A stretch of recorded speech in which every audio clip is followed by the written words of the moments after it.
A tropical sun bathes the clear waters of the Caribbean, nourishing gardens of stone that grow from the sea.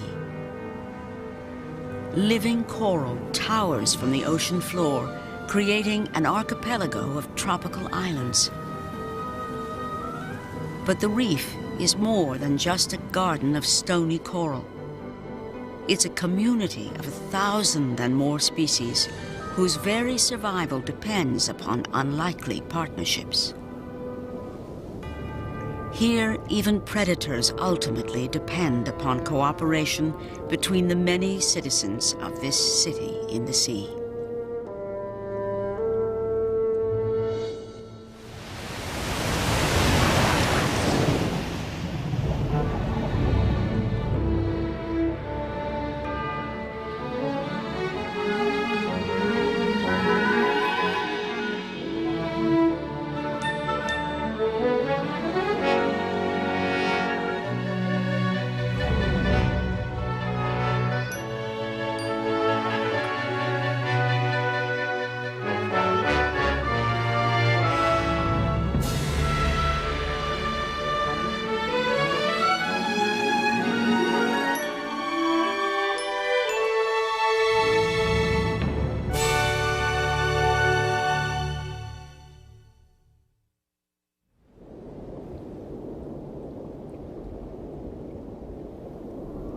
It takes dozens of coral species to build a Caribbean coral reef.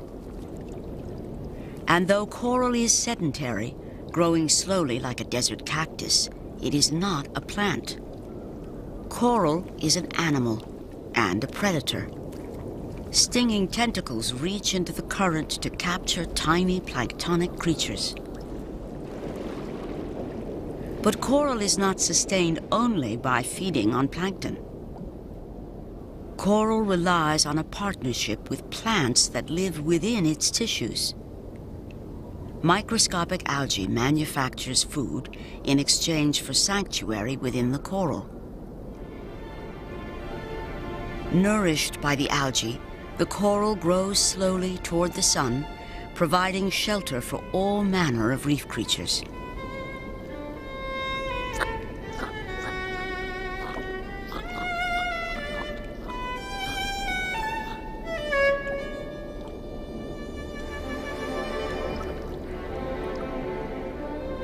Over the centuries, layer upon layer of coral is laid down, forming spectacular reefs that rise from depths of over half a mile.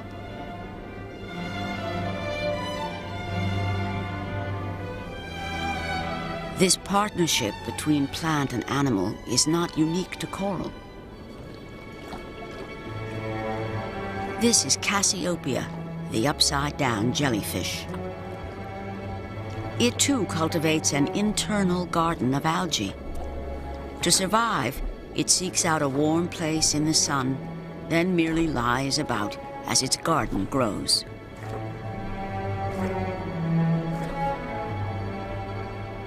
On the side of this rock, tiny shrimp offer an invitation. The invitation is accepted by a Nassau grouper. The shrimp wave their antennae enthusiastically, and the grouper changes color to signal his promise of safety.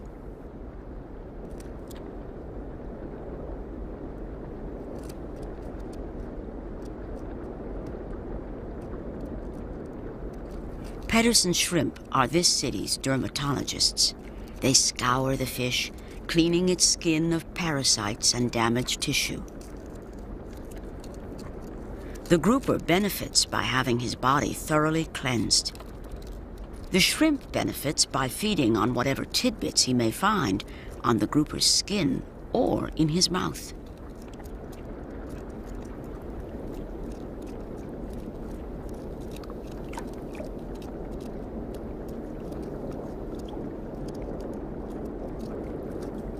The Pedersen shrimp is even given access to the grouper's sensitive gills.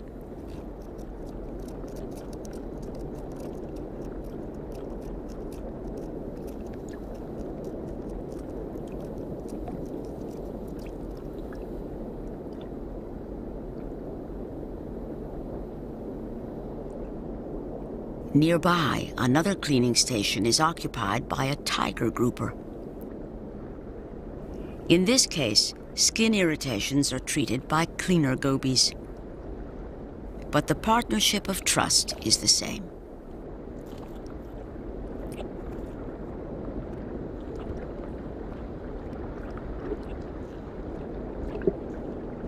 Certain of their safety, gobies pass fearlessly in and out of the predator's mouth and gills, polishing fang-like teeth in exchange for leftovers.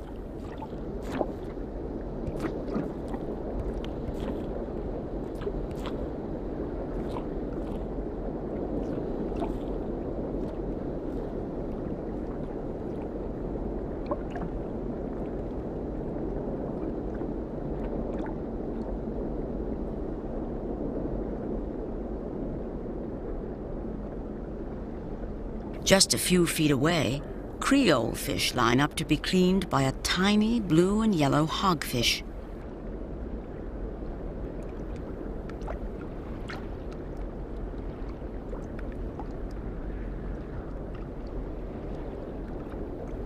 The hogfish services each customer in turn as new arrivals move to the head of the line.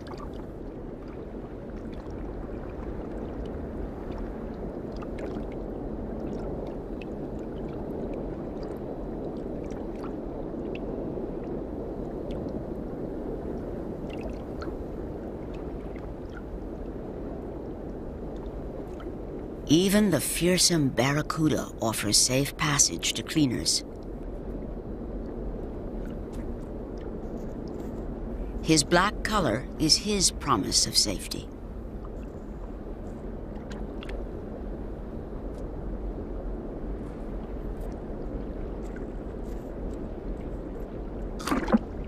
The small silver fish swimming with the barracuda enjoys a different relationship with the predator. The little fish is a barjack, and the barracuda is his protector. The barracuda would certainly eat the barjack, given a chance. But by staying just behind the terrible mouth, the barjack is safely out of reach, and no one else is likely to attack the little fish while he remains in the shelter of those awesome fangs. This stingray is also accompanied by a barjack.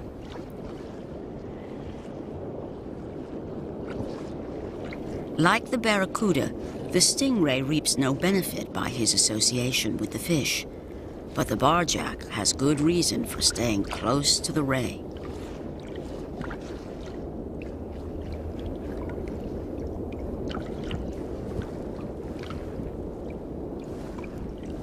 The stingray digs in the sand for crustaceans and mollusks.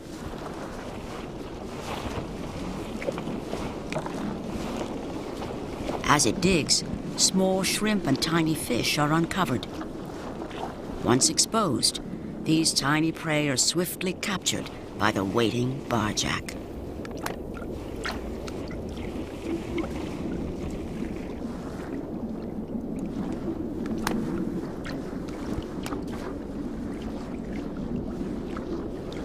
The barjack considers the stingray his own private territory.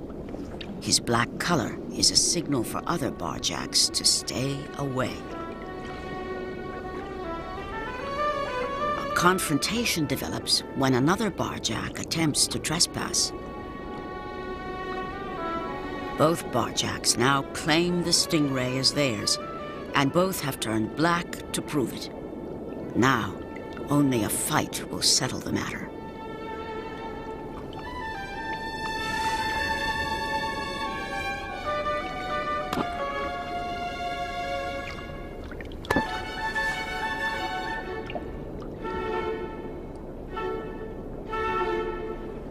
But no one is hurt in this battle. The confrontation becomes a ritualistic test of wills. Eventually, one fish simply tires of posturing and gives up.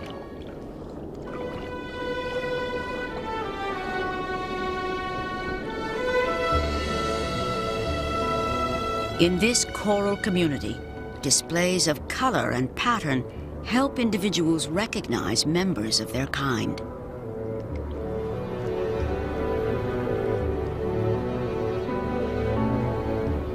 Other creatures use color for camouflage.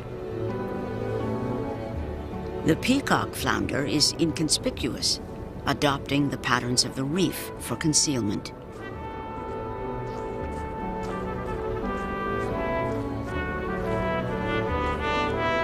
But one animal uses color like no other: the Caribbean reef squid.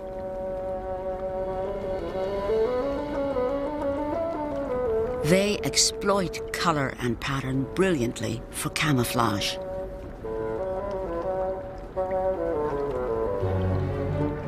But they also use color for communication.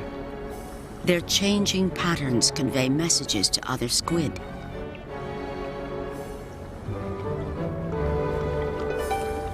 Some scientists believe that these cryptic signals are so complex that they may actually represent the squid's own language.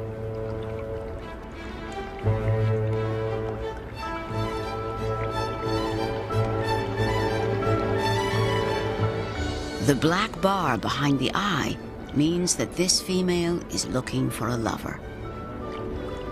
This male notices the signal quickly. But so does this one. The males compete for the female's affections through an elaborate dance of changing pattern and color.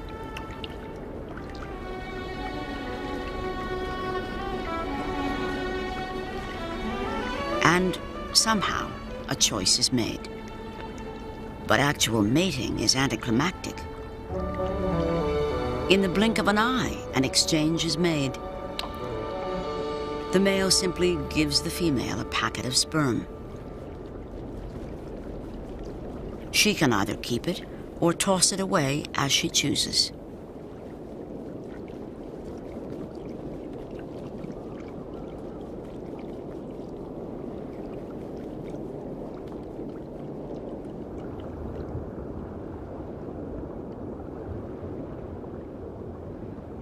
Protected by the barrier reef, vast fields of undersea grass flourish.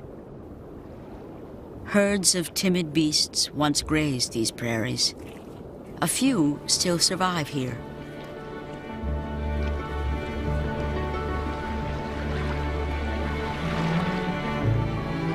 A manatee, one of the gentlest of all creatures.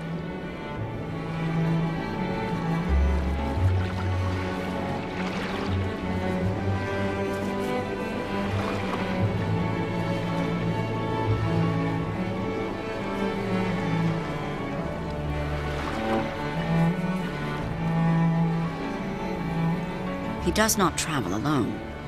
Remoras hitch a ride.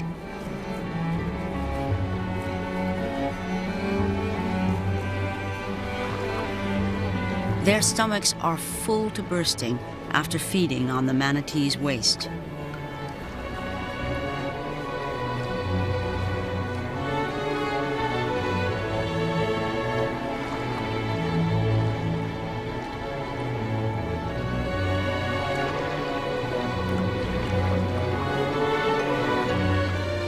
Manatees are a species in the twilight of existence. Already they are among the rarest of marine creatures, and each year they become rarer still. Today, only a few remain to roam these verdant fields.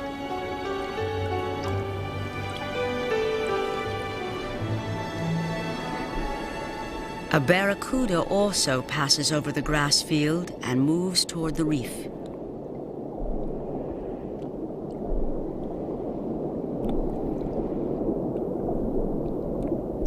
He is keenly aware of every fish swimming within sight. His need is fundamental. The predator is hungry. And this is his favorite meal, a ballyhoo. The ballyhoo senses the danger and accelerates away. In a flash, the race is on. In slow motion, the ballyhoo streaks toward the surface, but the barracuda is faster.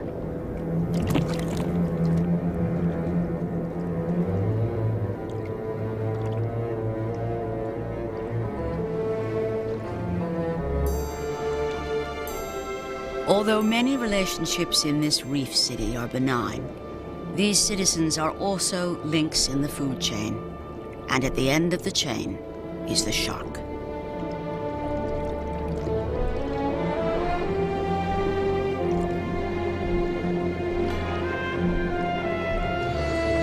Caribbean reef sharks ply these waters in search of vulnerable prey. Healthy fish show little fear of the predator, but a fish that is past his prime is quickly identified.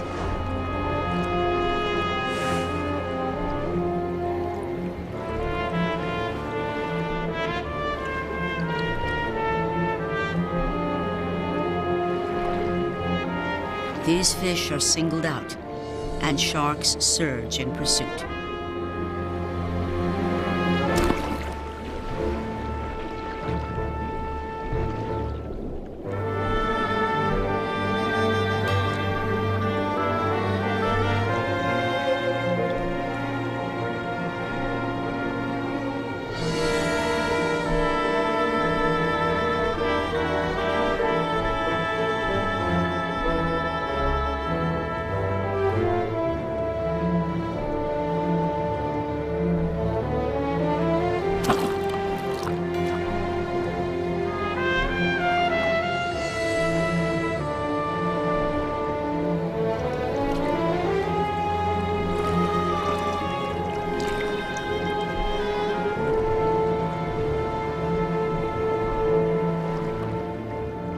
The black grouper is another opportunistic hunter. He is dangerous to any hapless fish that passes too close. A remora clings to the grouper's side, waiting for any leftovers that may come his way.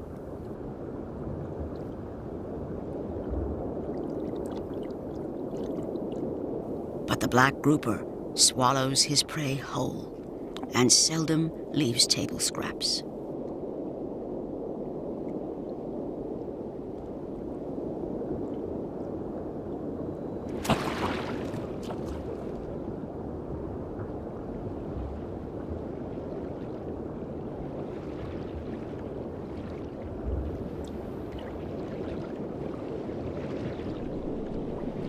Winter envelops the Caribbean. Storm clouds bring rain, wind, and heavy seas.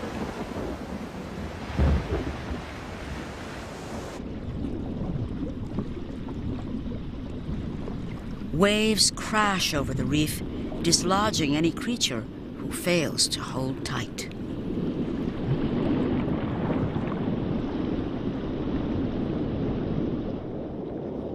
The beginning of winter heralds a strange exodus from the shallow reef.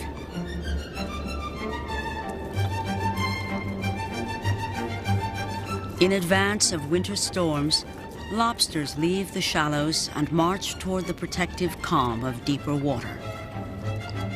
They line up in single file. Each engages the lobster ahead with his barbed antennae and pushes forward. In this way, the line moves faster than a single individual might, moving alone. And there's safety in numbers. Lone lobsters are vulnerable here on the flats. The march ends here. The lobsters will pass the tempests of winter in the still waters of the deep reef, returning to the shallows in spring.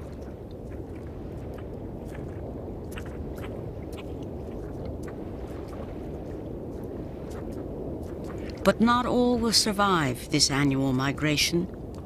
Traveling alone, this lobster is overwhelmed by triggerfish.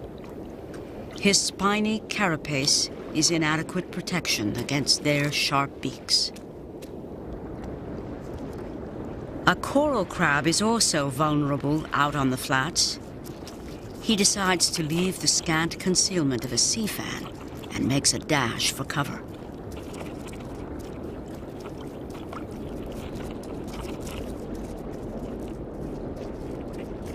He is immediately discovered by a triggerfish. But the crab is not defenseless. The triggerfish has a powerful beak, but a small mouth.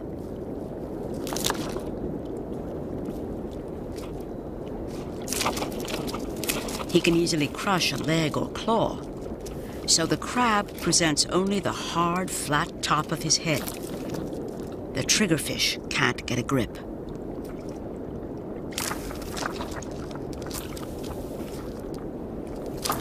Leaping at the larger predator is false bravado, but it works. The triggerfish has had enough.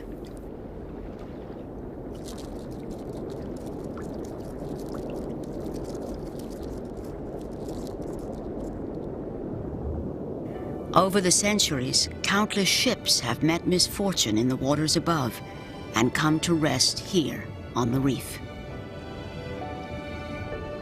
As time passes, coral encrusts the wreckage, transforming shipwreck into living reef. Now, many creatures call this place home. One ancient resident has lived here for decades. A loggerhead turtle.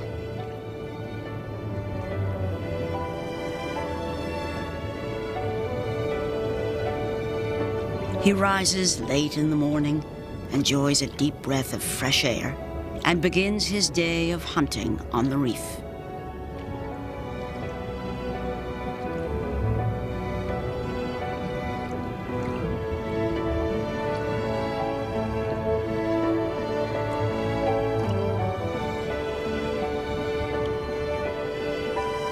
The loggerhead loves shellfish. There's tender meat protected within the heavy shell of this horse conch.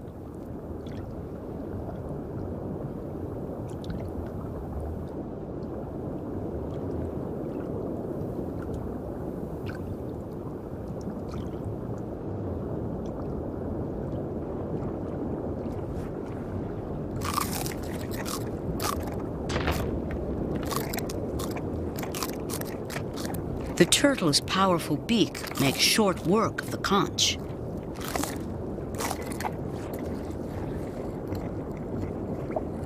Now the difficult part, separating meat from crushed shell.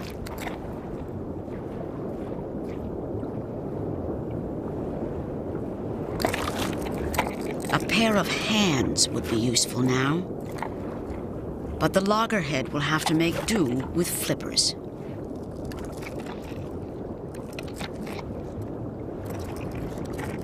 They're great for swimming, but really awkward at mealtime.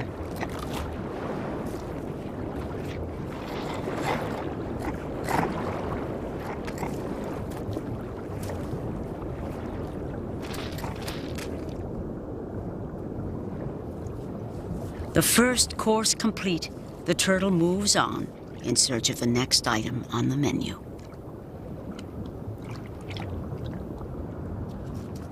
For the loggerhead, fresh crab is a culinary delight.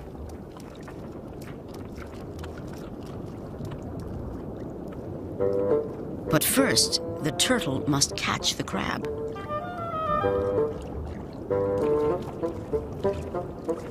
The crab is not quick, but neither is the turtle.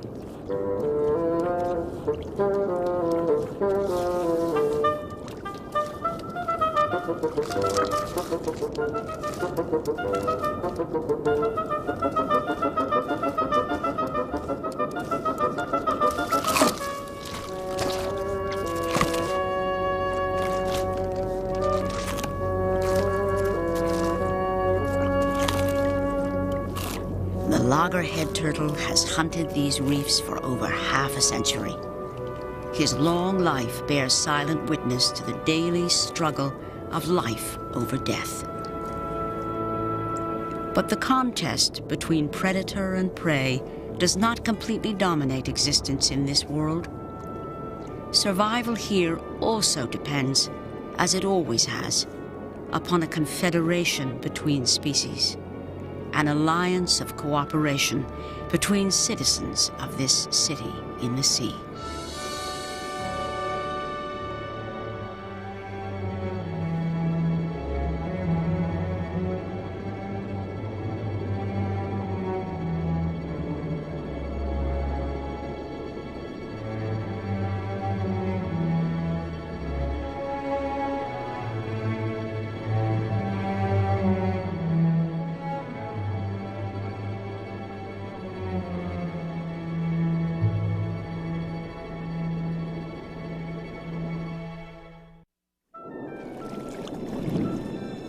In the sea, a deadly balance exists between predators and prey.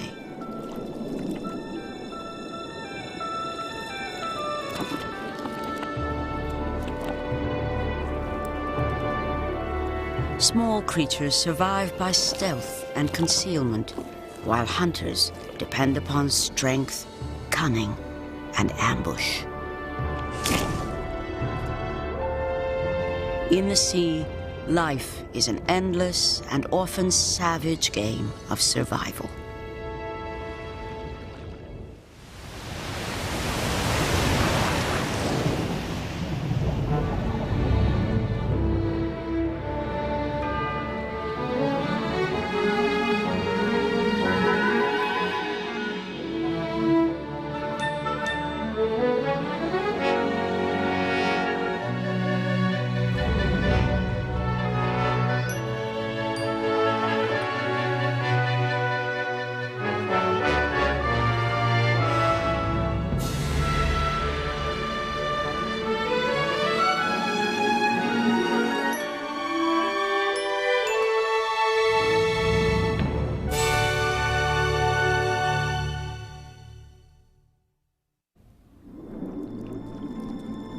In the sea, a deadly balance exists between predators and prey, and every day is a life and death struggle to survive.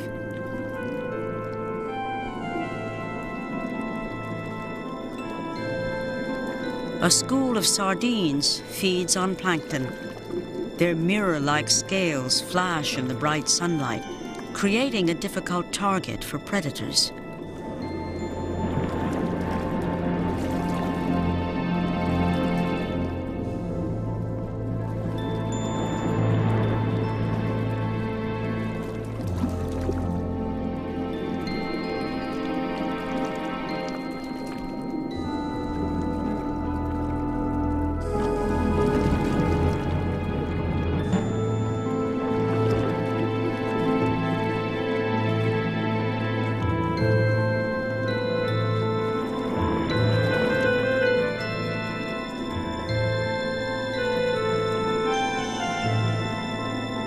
Schooling behavior is an excellent way to confuse hunters. Confronted with a multitude of flashing profiles, it becomes extremely difficult to pick out and follow a single individual. Predators like these machete follow the school, trying to spot individual sardines at the edge of the shimmering mass. As the predators attack, the school flashes like the shards of a shattering window pane, causing machete to often miss their targets.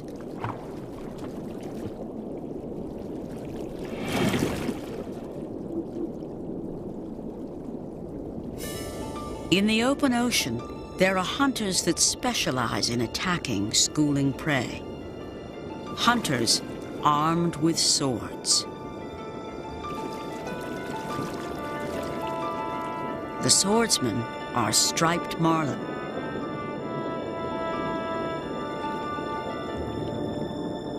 At up to 12 feet in length, these are awesome predators indeed.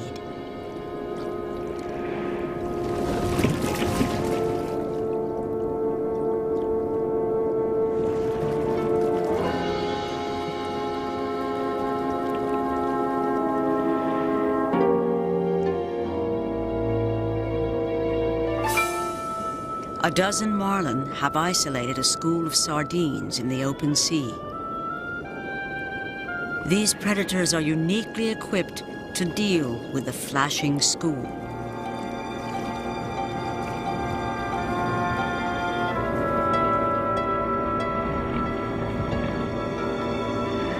Marlin take turns rushing through the school. As the sardines scatter to avoid the predator, the marlin slashes with its sword-like bill, stunning or killing sardines a moment before devouring them.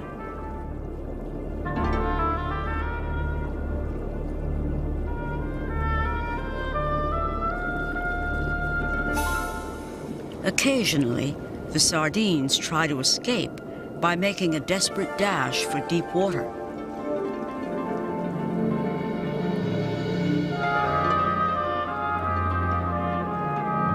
But like a pack of wolves, the marlin quickly gather to herd the school skyward, where they keep it hopelessly pinned against the surface.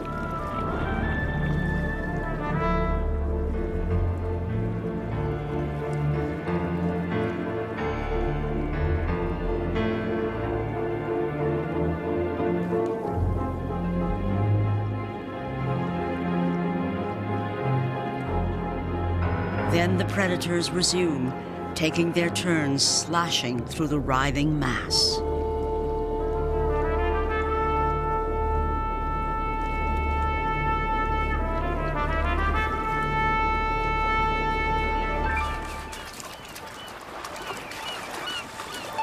Held against the surface, the sardines are also attacked from above, and soon the school is decimated.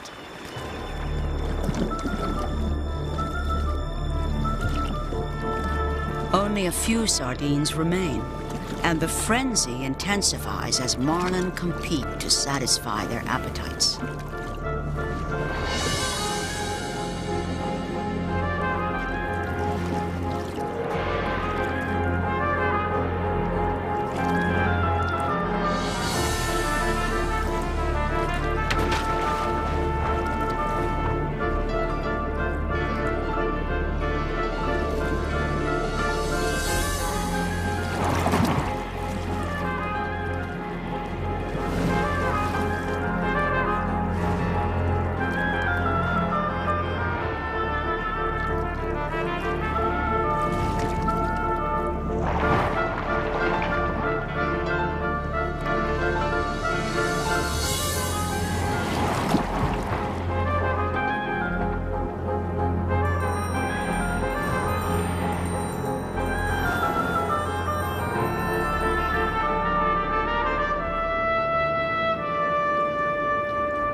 Now, a sailfish joins the pack of marlin, but it's too late.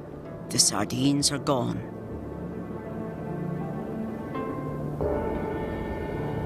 Only constellations of fish scales remain, falling slowly toward the ocean floor to mark their passing.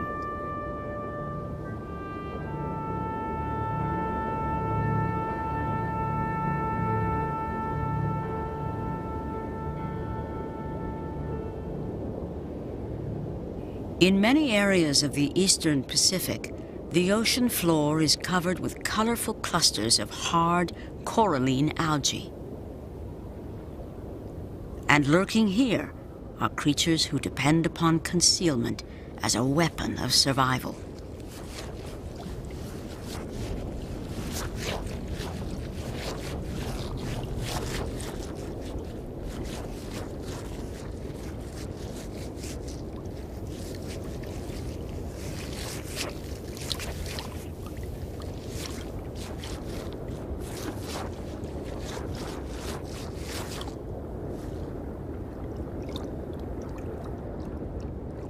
Snake eels move beneath the rubble as easily as they move above it.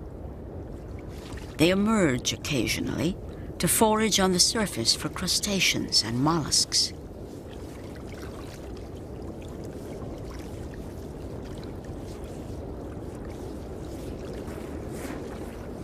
But when danger threatens, the snake eel is quick to retreat.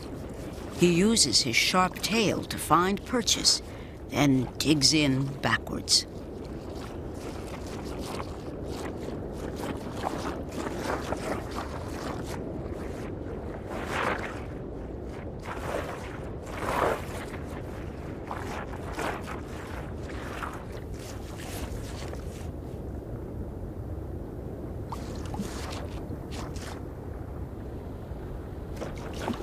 Living beneath the rubble is an excellent way to avoid being harassed by many indiscriminate predators.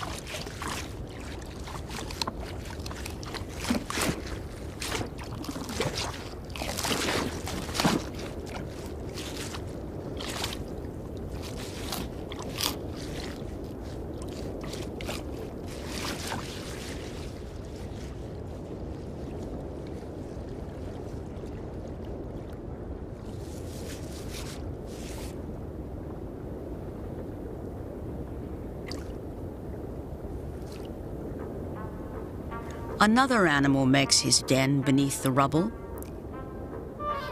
It's the mating season for blue-spotted jawfish, and males have begun emerging to flash their breeding colors.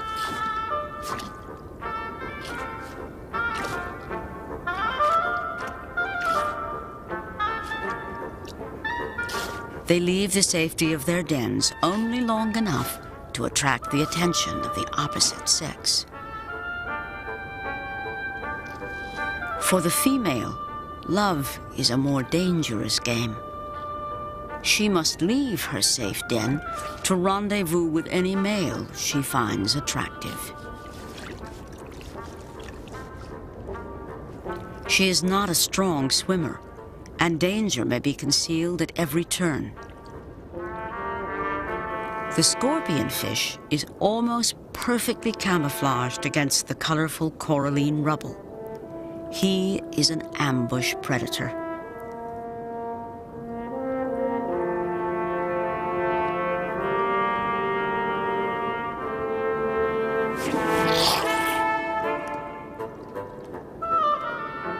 The female jawfish narrowly escapes the gaping maw of the scorpionfish.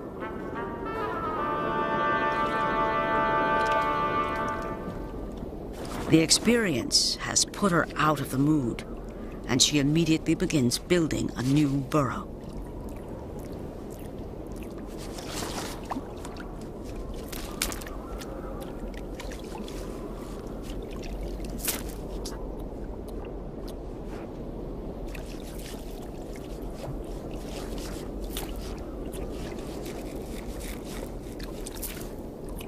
Love will have to wait for another day.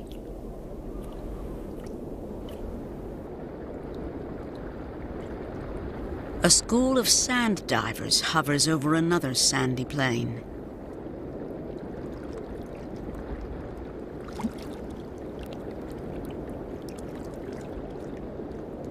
When a female is ready to lay her eggs, she descends to the sand and is quickly followed by a male. As she lays her tiny eggs, male moves alongside to fertilize them. Almost immediately, the pair of sand divers returns to the school. The sand here is not a safe place to hang around. Here, deadly predators lie perfectly concealed and ever watchful.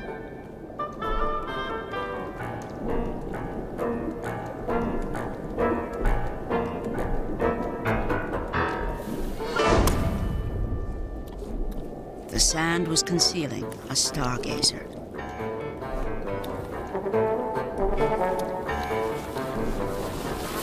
Now the predator moves off to prepare another ambush.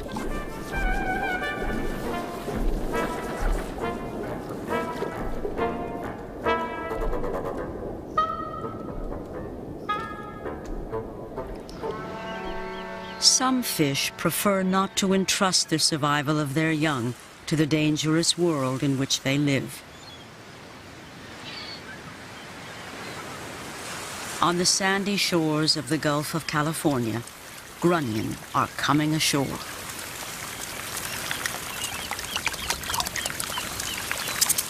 Within minutes, the entire school has cast themselves from the sea, blanketing the beach in a slippery carpet.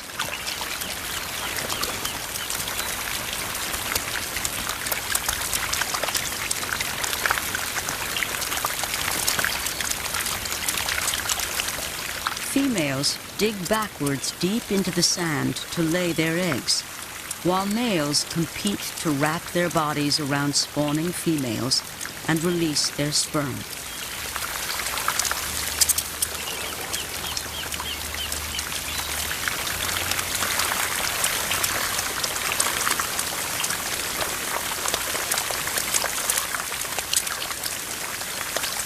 The eggs are deposited several inches below the sand, safe from swimming predators.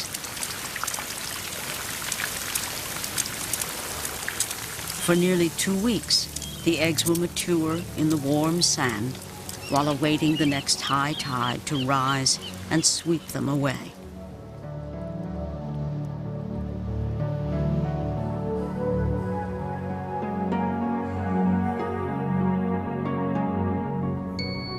In the dark sea, nocturnal predators emerge to roam the night. The Baler snail is a nocturnal hunter. The snail has tiny, poorly evolved eyes, but what the Baler lacks in eyesight is compensated by having a really big nose.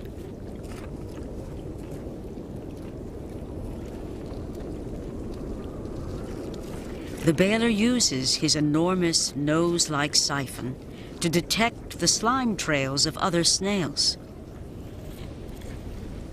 And this is an ideal prey for the hunter. It's a ton snail. As it moves, the ton snail leaves its signature in the slime it deposits on the sand.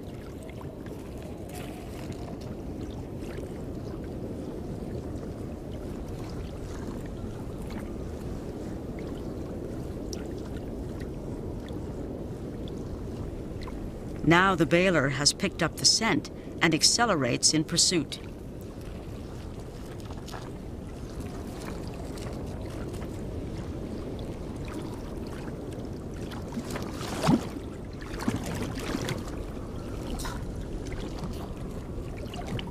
The Baler wraps the ton snail within its deadly mantle and slowly begins to dissolve its victim.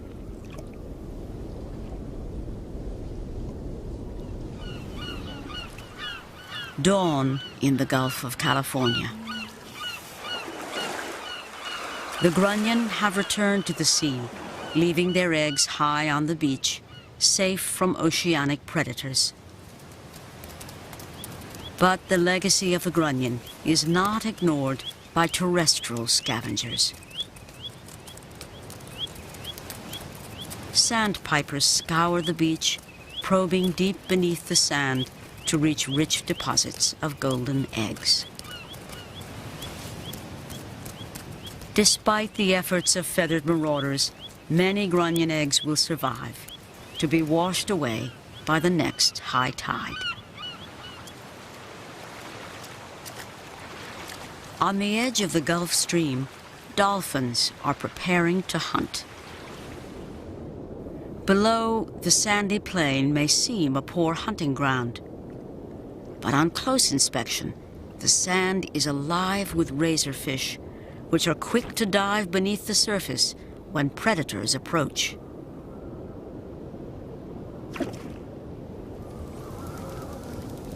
Bottlenose dolphins cruise over the plains, scanning for hidden prey. These animals use incredibly sensitive echolocation to detect fish hiding beneath the sand.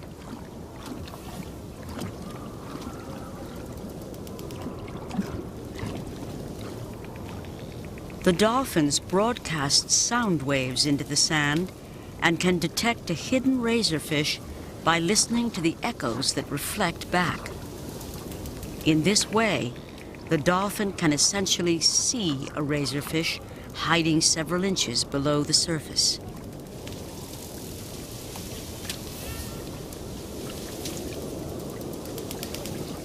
And when a razorfish is discovered, the dolphin begins to dig.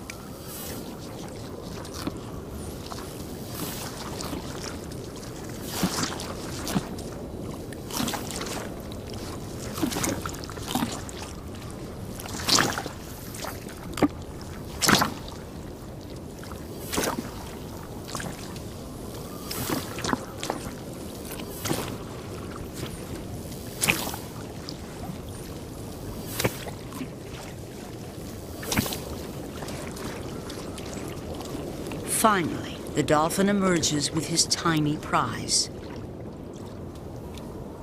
And in his wake, he leaves a crater more than a foot deep.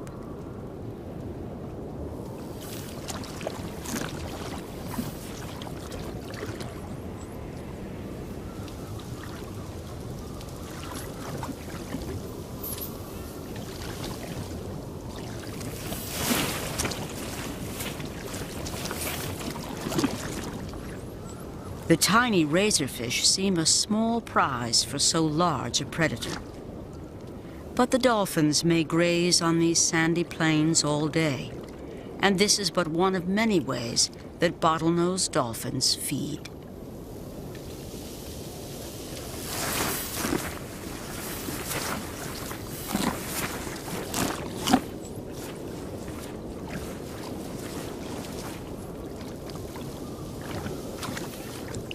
Nurse sharks often travel with the dolphins as they feed on razorfish.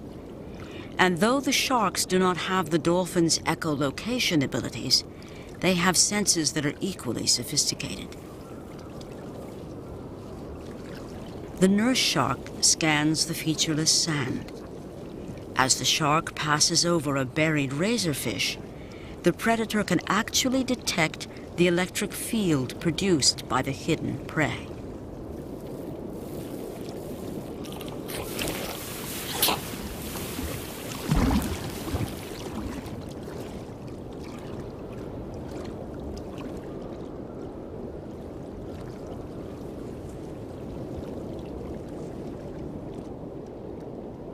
Life in the sea often seems a relentless food chain, with each animal forever feeding on others, while endlessly in danger of becoming prey itself. But in truth, life here is more complicated than that. Predation is but one part of life's complex equation. Often the violence is suspended as different species come together, helping one another in acts of mutual benefit. Here, bright yellow barberfish gather around chubs to clean their skin. The barberfish receive a meal, while the chubs are relieved of skin irritations and potentially deadly parasites.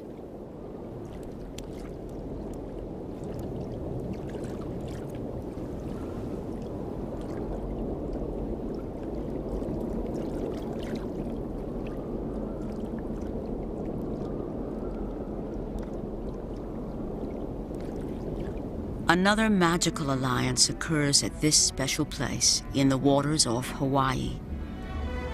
Many of the reef fish here are vegetarians who scour dead coral to harvest a sparse growth of algae.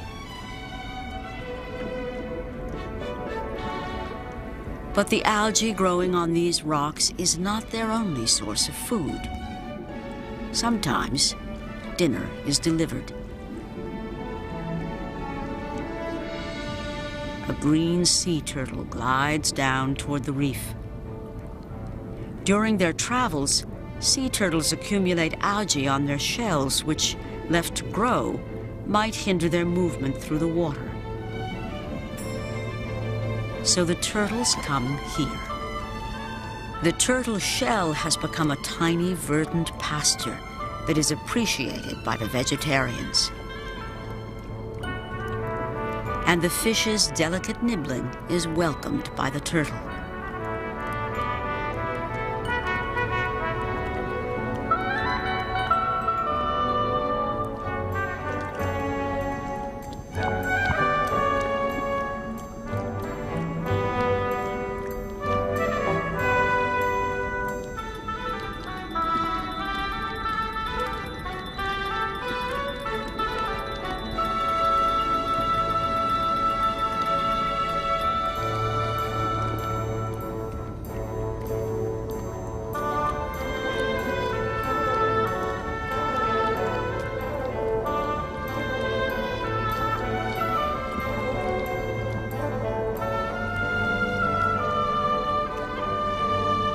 All day long, these gentle vagabonds drift in from the deep sea and pause to be welcomed at this special place.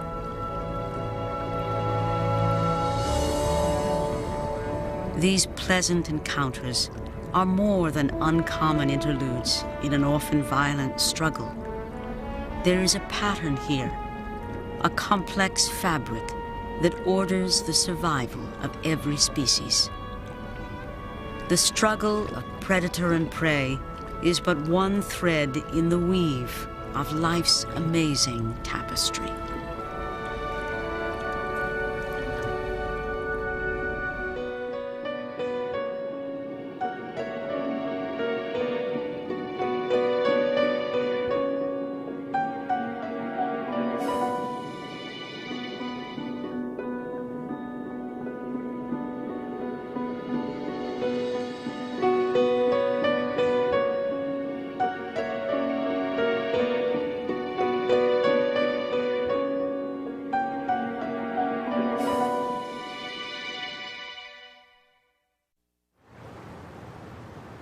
There is an oasis in the sea, Cocos Island, 300 miles off the west coast of Costa Rica. A lone mountain thrust from the ocean floor, Cocos is a shallow water sanctuary in the vast expanse of the deep. Here, like nowhere else on Earth, great fishes gather in a spectacle of staggering abundance.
Cocos Island is a mountain surrounded by legions of swimming predators.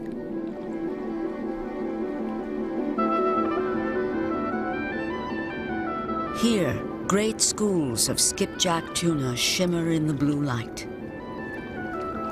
Big-eye jacks rise along undersea escarpments, followed by fast-moving schools of yellowfin tuna. However, among these predators, hammerhead sharks reign supreme. Thousands circle this tiny island, filling the watery sky as they pass in regal, silent parade.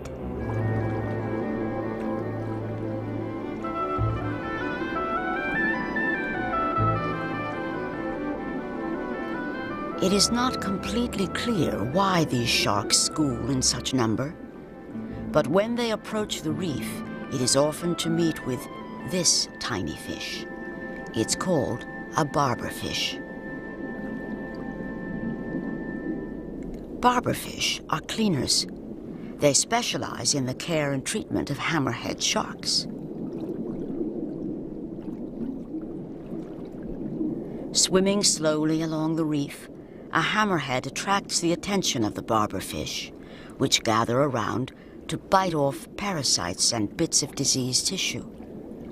In exchange for this service, the hammerhead resists the urge to eat a barberfish or two.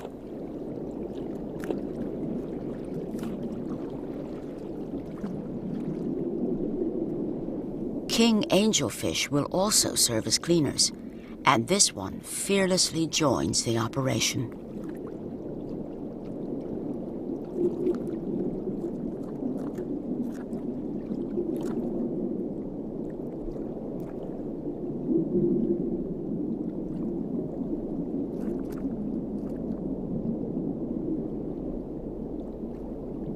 Certainly, the angelfish seems to be tempting fate.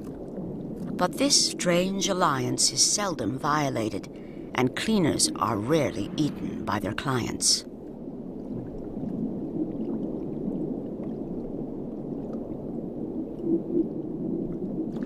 This pair of rainbow runners are also requesting the service of cleaners.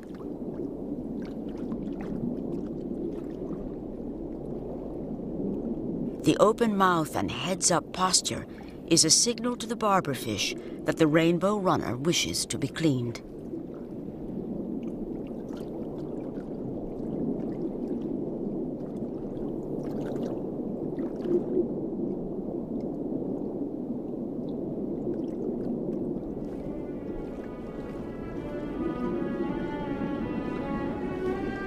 This undersea oasis is nourished by powerful currents that rage past the tiny island.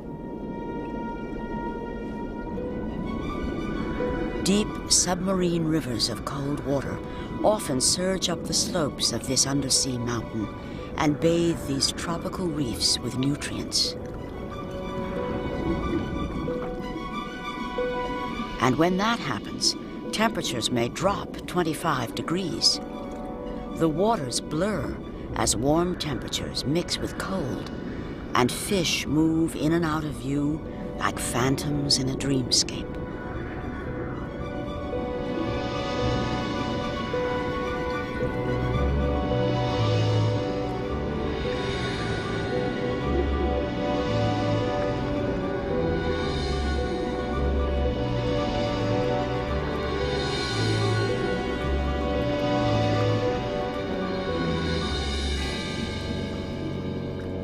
High in the water, hammerheads ride these currents like birds of prey on a mountain wind.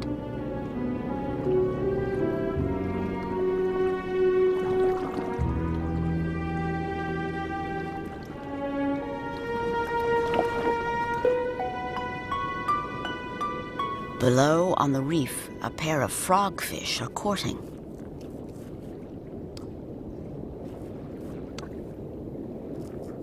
This lovely face belongs to the female. She's loaded with eggs. The little one on the left is the male. Frogfish avoid attracting attention by looking like sponges. They move slowly, walking about on fins shaped like feet. The male courts the female with this passionate mating dance.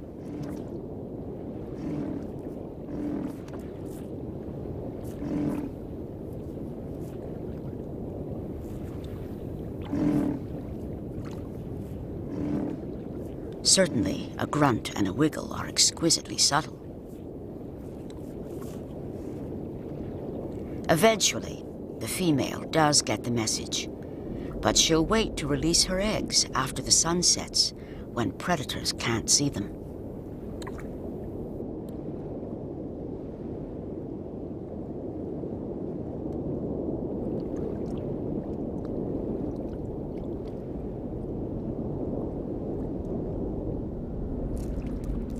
Not far away, lobsters move over the reef searching for food.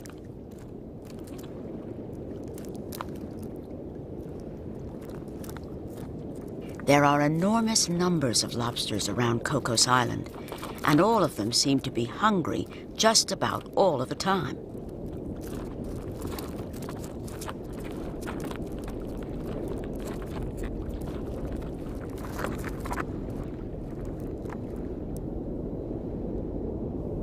This one is making a meal of a cushioned sea star. It's rather like dining on an old leather shoe, but a hungry lobster will eat almost anything.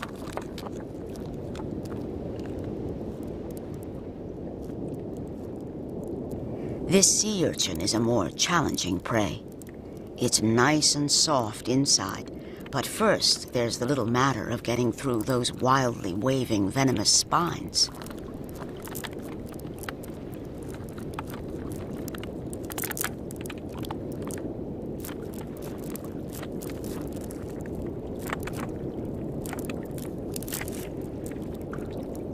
The lobster handles the urchin with care, while systematically breaking off spines to reach the urchin's body.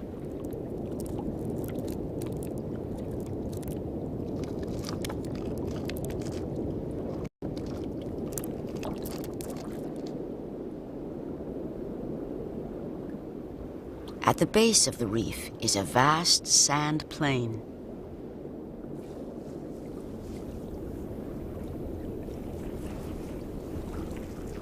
Here, snake eels patrol for hidden prey.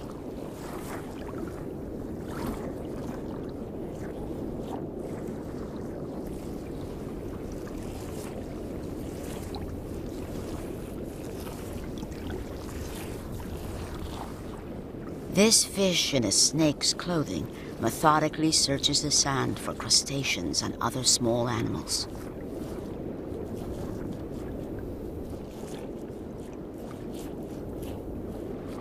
And when it's time to rest or hide from larger predators, the eel finds a soft spot with its head, then slides in backwards.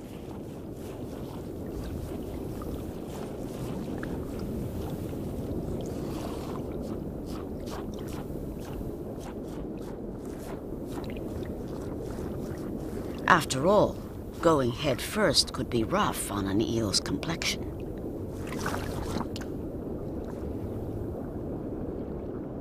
Nearby is a condominium for tube blennies.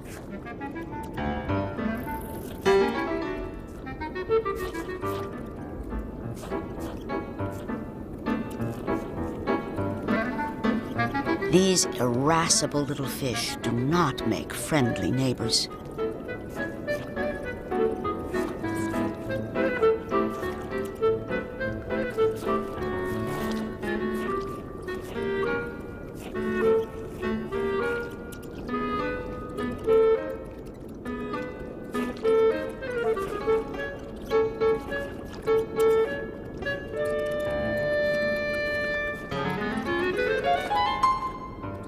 A tube blenny is never satisfied with his home and will steal his neighbor's tube given any opportunity. And so they bicker constantly.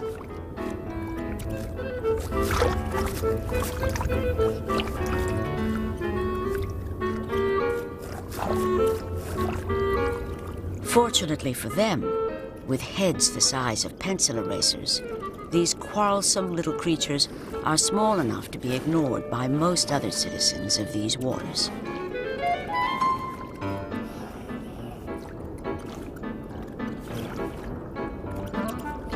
On another rock, a male sailfin blenny resides peacefully in his little burrow. He is more civilized than his neighbors. He would rather make love than war. This is his invitation to any females that may be watching.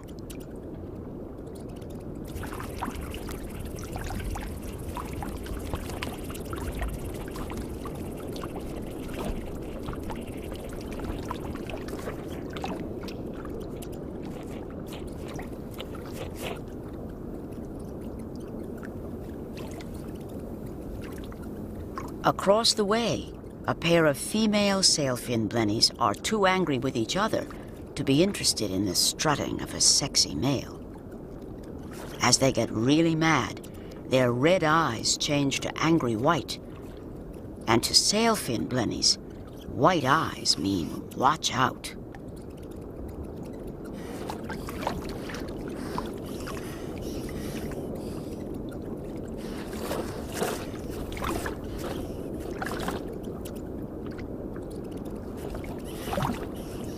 These arguments are surprisingly non-violent.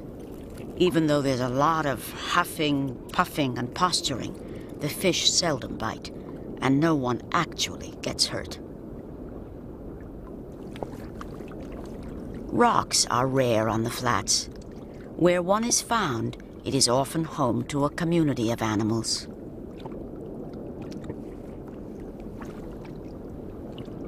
A moray eel is sharing this rock with a swarm of cardinal fish. At the base of the rock, a goatfish searches beneath the rubble.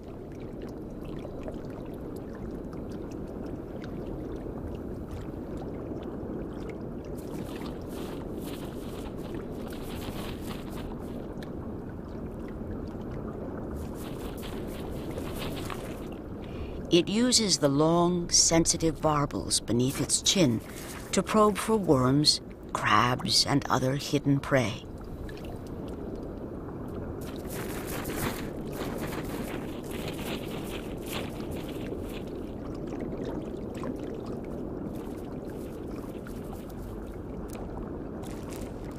On top of the rock, a hermit crab is methodically breaking off and eating bits of algae.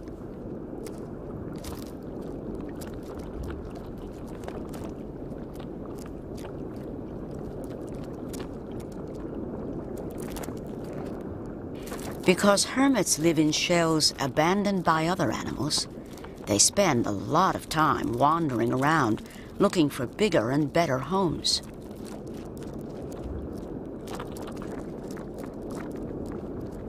Here's a shell that would do nicely.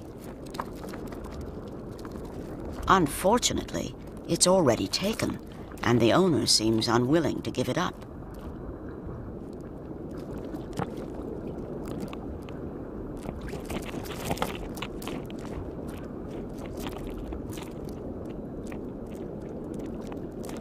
He'll have to keep looking.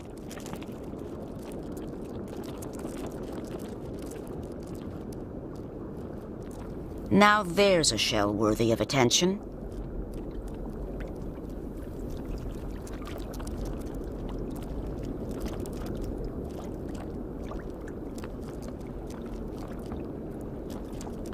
Moving is an important decision. First, the new shell must be carefully inspected.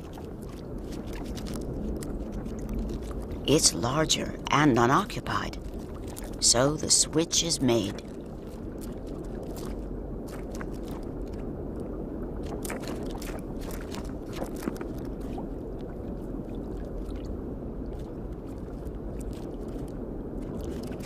Home, be it ever so humble.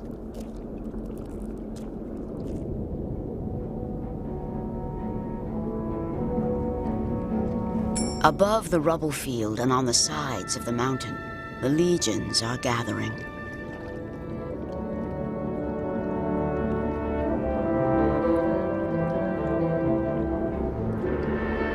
Big-Eye Jacks form schools that revolve like living tornadoes.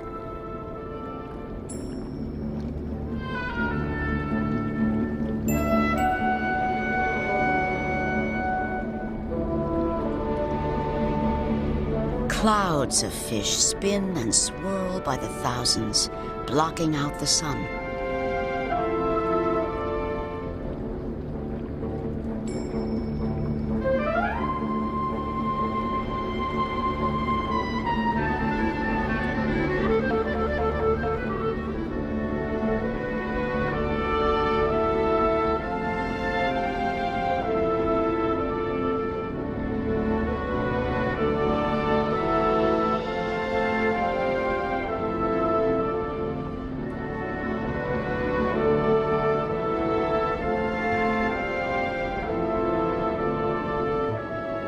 In shallow water, schools of grunts blanket the reef in kaleidoscopic color.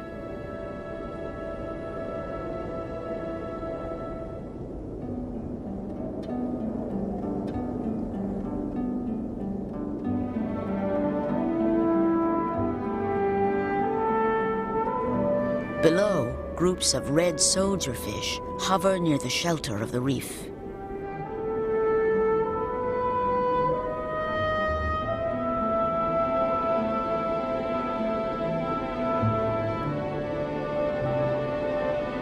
Swarms of surgeonfish vacuum patches of dead coral, harvesting tiny blades of algae.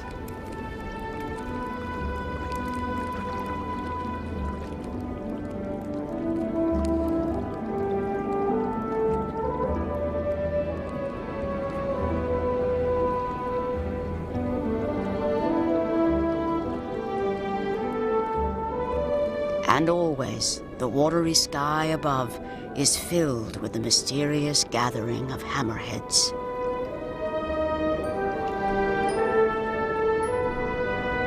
The hammerheads don't often eat the reef fish. These sharks probably feed at night in the deeper waters beyond the mountain.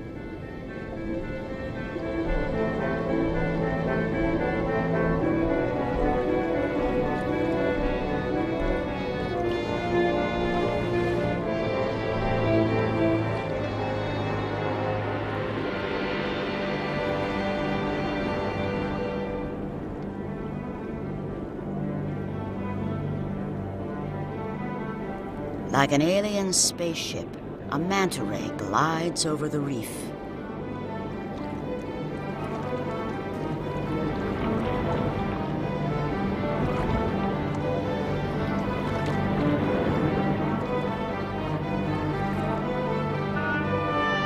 These giant rays use long head flaps to herd small fishes and plankton into their mouths.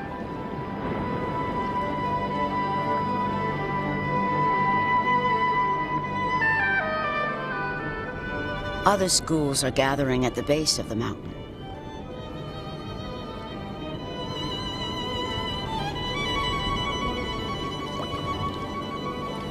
Large marbled stingrays are swarming over the rocks.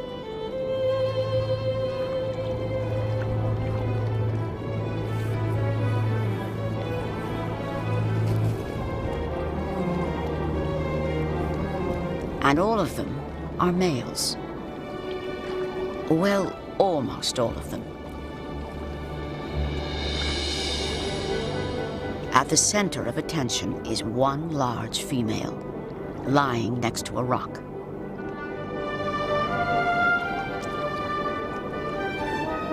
Eventually, she tires of being the object of constant admiration and heads out over the sand.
Unfortunately, some gentlemen just won't take no for an answer, proving that in nature, if there's a chance to get lucky, hope springs eternal.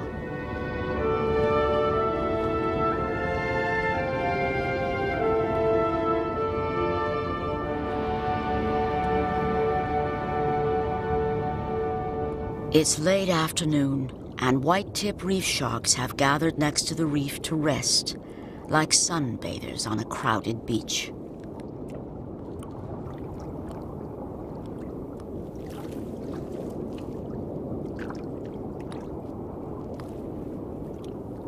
Like most sharks, white-tips do not have to constantly swim in order to breathe. They have no problem pumping water over their gills. But there's another reason white-tips come here. It's home to cleaner gobies.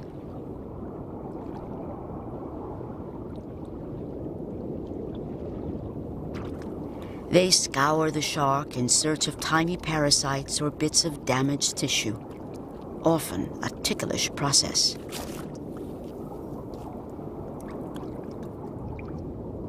Throughout the world, many marine animals seem to enjoy the attentions of cleaner fish. Strangely, this is a process that is probably not necessary for the survival of either host or cleaner, but both animals seem to benefit from the relationship.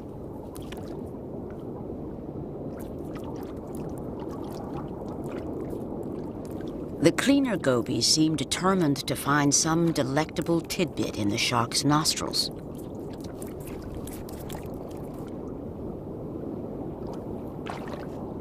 The shark even opens its mouth, inviting the boldest gobies to enter and clean its delicate gills.